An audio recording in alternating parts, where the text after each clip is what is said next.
Welcome to the wonderful world of energetic boundaries. Hello and welcome back to my channel. Today we're going to be talking about boundaries, and then we're also going to be talking about energetic boundaries. So get a cup of coffee and let's dive straight into it. So firstly, let's talk about normal boundaries. These are like the personal boundaries that we have in our life. Emotional, personal, there's boundaries about everything. Every topic under the sun, you've probably got a boundary about it. You might currently have a lot of boundaries already in place in your life that you're not aware of on a conscious level. Because of the way that we're brought up and we're raised, we usually just have these boundaries in place anyway. So the cool thing about getting to know your boundaries is that you can take charge of it. Rather than living on autopilot, you can start to have more control over your life. Boundaries are super important to self-care and your mental well-being. And they're a great place to start because it's essentially just valuing and knowing yourself and knowing where you end and where someone else starts. It's about respecting you and who you are as a person. Boundaries are basically the limit we set between us and another person. It tells the other people what behavior of theirs in relation to us that we find acceptable. It basically tells other people how we like to be treated. So if your boundaries are non-existent, you're going to be pushed over and used. And if your boundaries are too rigid, you're going to be alone. So setting healthy boundaries help us to live the best life we could possibly live, but also to make the best decisions for us as well. Poor boundaries lead to burnout, exhaustion, excess stress, a loss of self. If you're feeling like resentful, angry, or uncomfortable in a situation, it's a good indicator that you need to put a boundary in place. Especially if you're feeling resentful, get some boundaries. So they're basically like 4 styles of boundaries. We'll go over them super quickly. There are rigid boundaries, which are the walls that people have up around themselves. And I'm 100% guilty of this. I had very strong, rigid boundaries that were walls that were built to protect myself. And this keeps you from forming friendships, intimate relationships, all that nice jazz that makes life good. The next boundary is sort of like the opposite of that. They're called soft or weak boundaries, and it's where you have nothing to protect you. You're basically boundaryless. You have trouble asserting your own rights, knowing what your responsibilities are and what someone else's responsibilities are. For you, it's hard to distinguish where you end and where someone else begins. Also, I'm very guilty of this too. There's a third boundary, which is porous boundaries, and that's a mixture of the two, which I think is where I operated from for a lot of my life. I had these very strong walls to protect me from being connected with on a deep level, and then I also had no boundaries set in place, where I was a people pleaser, was just doing everything for everyone because that's how I got my self-worth. So porous boundaries are a mix between the two, and they're very inconsistent, willy-nilly, whatever. And then the fourth boundary are the boundaries that we all strive for, and those are healthy boundaries. And that's where you know yourself. You choose what to let in and what to keep out on a situation-specific, case-by-case basis, which is important to mention because I think what scares people with boundaries is they imagine the walls straight away, which aren't healthy boundaries. Boundaries are super fluid and change depending on the context. So my boundaries with my partner Luke are going to be completely different to my boundaries in, say, like the workplace. Boundaries change, and they also change as we grow and evolve. So I found a quote that I wanted to share with you, and it's a really good way of looking at boundaries, and that is, boundaries are where the ocean meets the shore. I like this quote because it reminds me that boundaries are very fluid and flexible, and they evolve and change as you evolve and change and grow, just like anything in life. They change depending on the situation, and they're very like, ooh, I'm an ocean. Like, that's what a boundary is. If you think of the boundary between the shore and the ocean, it's beautiful, it's ever changing, it's strong, but it's also not rigid in that it's keeping people out and away from you. Boundaries don't mean that you're not going to be a loving person, that you're building all these walls against other people. It's just about respecting and knowing yourself. and valuing who you are as a person and doing what's right for you. A boundary really is an indicator to other people on how you want to be treated, and I think those are super important. Let's dive into how to set some boundaries in your life. Probably on a very subconscious level, you're already operating some boundaries, as I said before. Just by the way that we grow up, we naturally put some boundaries in place here and there, but if we're not aware of it, we can't take charge of our boundaries. So the first kind of category is to define. And as with everything I talk about, I'm going to recommend doing some journaling to kind of self-investigate, become self-aware and understand where your boundaries currently are and where you might need some in place. So notice where you're being triggered. Also ask yourself what makes you feel drained. What situations do you walk away from feeling incredibly tired, depleted of energy? If you're feeling resentful, angry, sad, uncomfortable, have a look into those situations and see where a boundary needs to be placed and what that boundary is. It's a lot of self-investigating, and my favorite tool for self-investigating is journaling, as you very well know. And I think that's probably a deeper topic that we can dive into one day, is like finding your boundaries. But right now I'm going to leave that with you. The next thing you have to do is communicate your boundaries. So it's all cool to write some boundaries down and be like, yeah, my boundary is now this. But if you're not putting it in place into your life, it's kind of useless. So you can communicate your boundaries just through your actions and through your intentions, and you can also communicate it through words.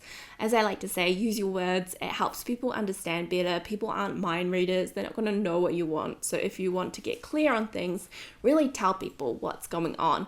I found some statements on the internet that can help you communicate your boundaries clearer to other people, and this will help. Yeah, I'm just going to pop them up on the screen now. Boom, boom, boom, boom, boom, boom, boom, pop, pop, pop. So the next thing with boundaries is you really need to be firm and be consistent with your boundaries. As I said before, it's all cool if you write it down in your journal that you're going to put a boundary in place. But if you're not consistent, people are going to push your boundaries, and people are going to be like, it doesn't matter that boundary's there. I'm still going to use her anyway. And this is where things get a little bit tricky, because when you're implementing boundaries for the first time, it can feel very uncomfortable. And I know that feeling because I've been trying to put boundaries in place into my life too. Sticky emotions start to arise, like uncomfortableness, guilt, because for the past however many years you've operated in this other way of being. So when you place a new boundary, you're doing something different and your body is like, what is going on? And it's weird and uncomfortable. But you also need to realize that it's the best thing to do for your mental health and well-being. This boundary you're putting in place is for your well-being. So acknowledge those feelings of guilt or those sticky emotions that are rising. Hi, I see you there, but I'm doing this for me, and it's really what I need to do to go to the next level. Setting boundaries is a skill, and the more you do it and the more you practice, just like anything, the easier it's going to get. The choice is to either operate from this new level of being where you're looking after yourself first and foremost, you're knowing and respecting and valuing yourself, or you can continue to operate on your boundaryless self where you're not respecting yourself and you're not valuing yourself. And looking at it that way really helped me to feel better about putting these boundaries in place. It's all about valuing myself as a human being, really looking after me.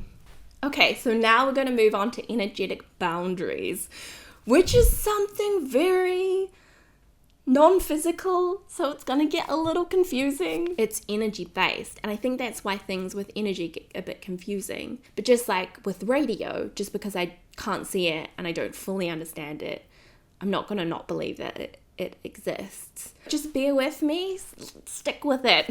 Okay, so energetic boundaries, what is that? On a very sciencey level, everything is made up of atoms.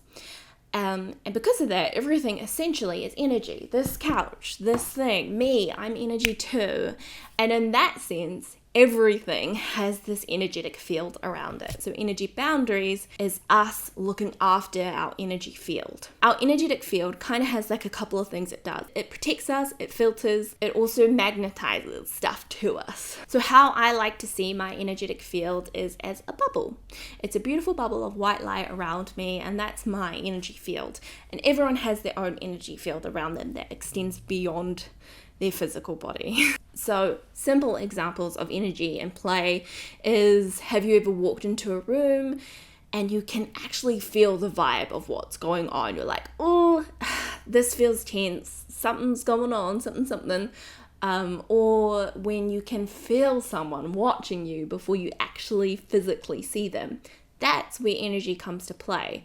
It can also work in the sense that you picking up other people's energies and other people's feelings and emotions. So it wasn't your bad mood.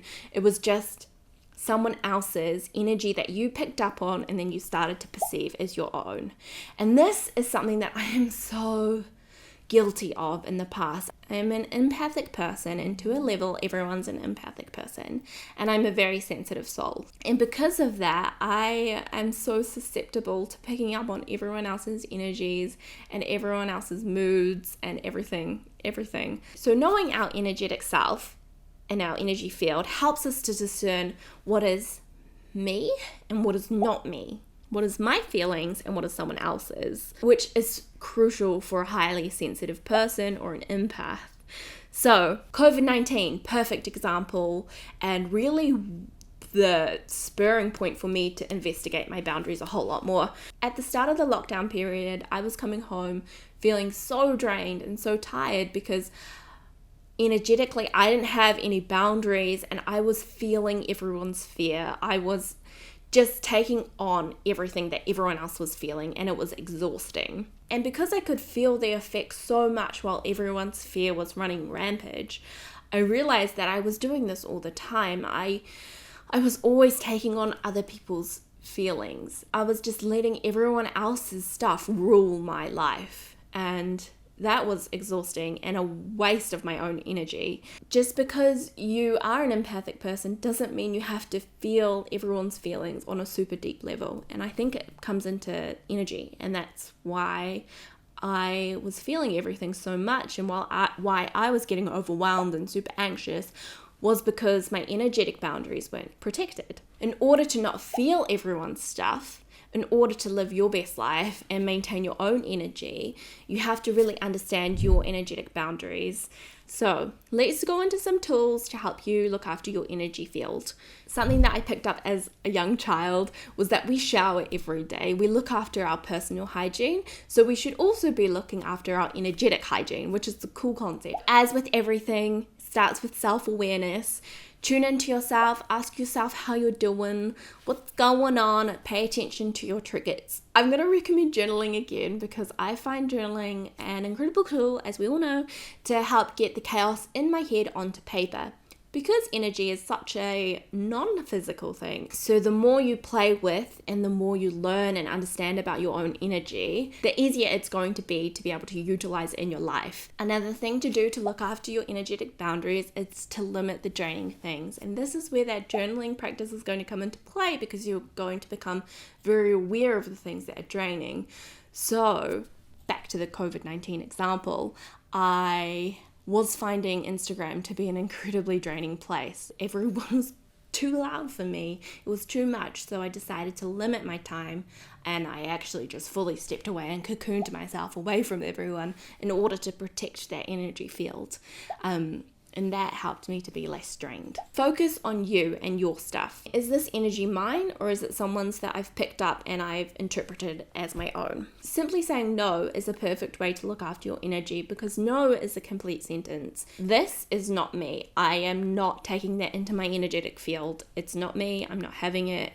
No, there's a boundary there. I'm not accepting it. Another way to protect your energy is to simply put up a shield. So as I said, I imagine my energy as a bubble of white light, and that bubble of white light has like a protective outer layer, just like a normal bubble. The energy's in the middle, the energy field is in the middle, and then the outer shell is my protective layer. So I've heard other people doing it where they literally like zip themselves up, and that's kind of like them wearing the energetic suit of armor. The cool thing about that is that it's really simple. You can just visualize or imagine it while you're getting ready for the morning. You can literally just step into your energetic suit and call it a day when it comes to protecting your energy.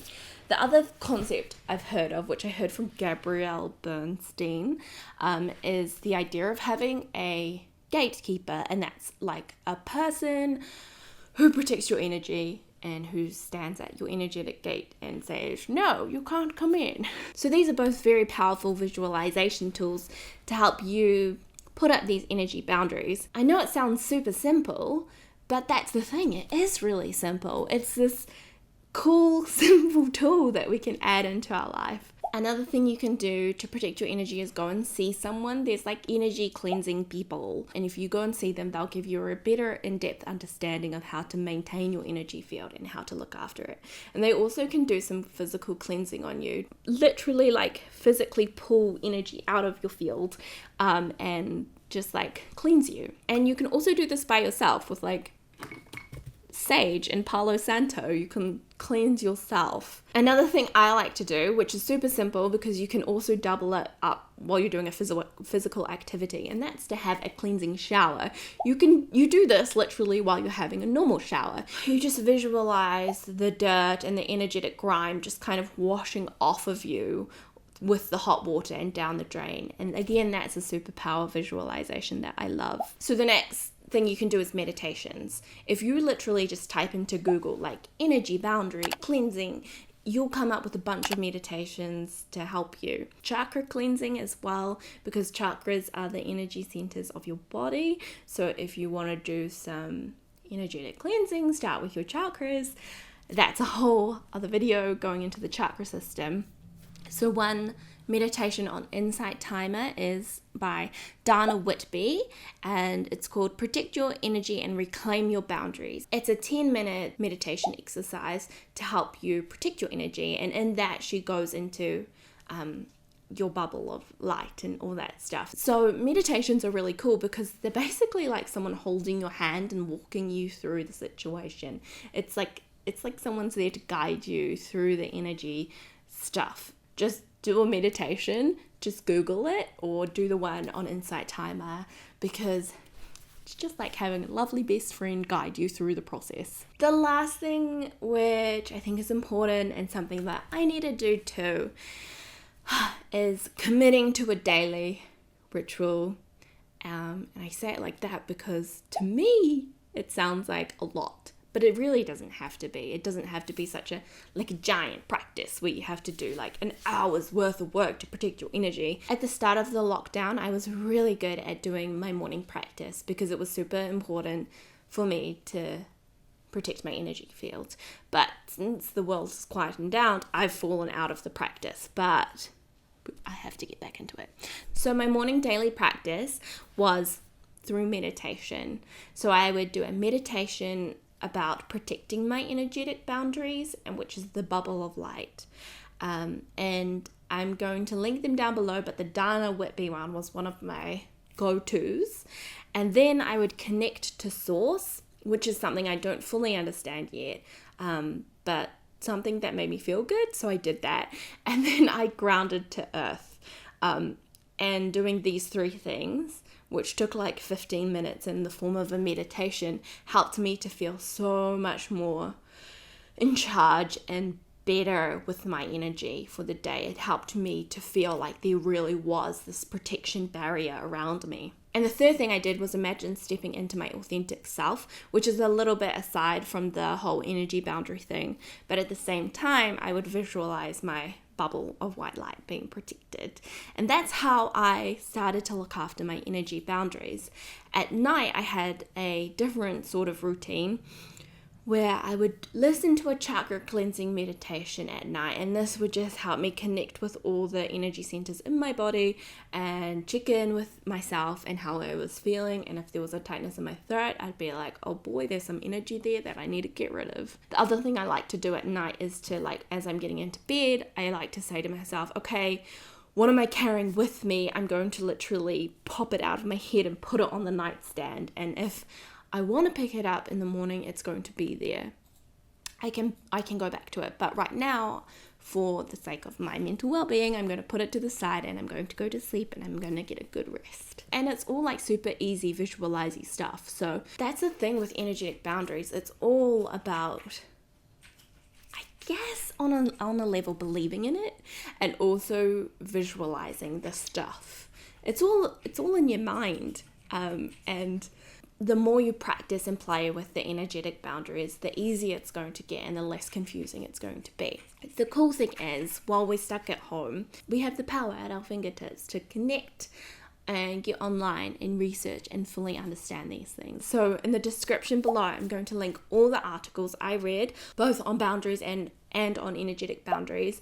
And there are some great articles in there that go into depth and further explain things if you're feeling confused. If you're anything like me, you're feeling a little bit overwhelmed. So I'd recommend getting a cup of tea or a coffee, going and sitting outside in the sun or in a relaxing spot, maybe eating some chocolate, and just letting your brain process all this information I've dumped onto you. I hope this has helped you. Let me know how you get on with your boundaries, both the physical, like emotional boundaries, and also the energetic boundaries. Just try it for a day and see if it makes a difference. Because when I implemented it the first time, I was amazed at how good it was. And I'm lucky in the sense that I had been introduced to these concepts at such a young age. My mum was really into this new age stuff, so I knew about this, but as a child I resisted it because I was like, that's weird and I don't want to do it.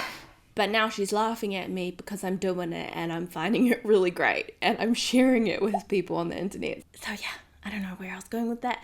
Thank you so much for watching. Good luck with looking after your boundaries and your energetic boundaries.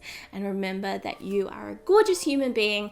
Protect yourself in this beautiful white light, in this bubble of lovely energy. And I will see you in my next video. All the love and light. Peace.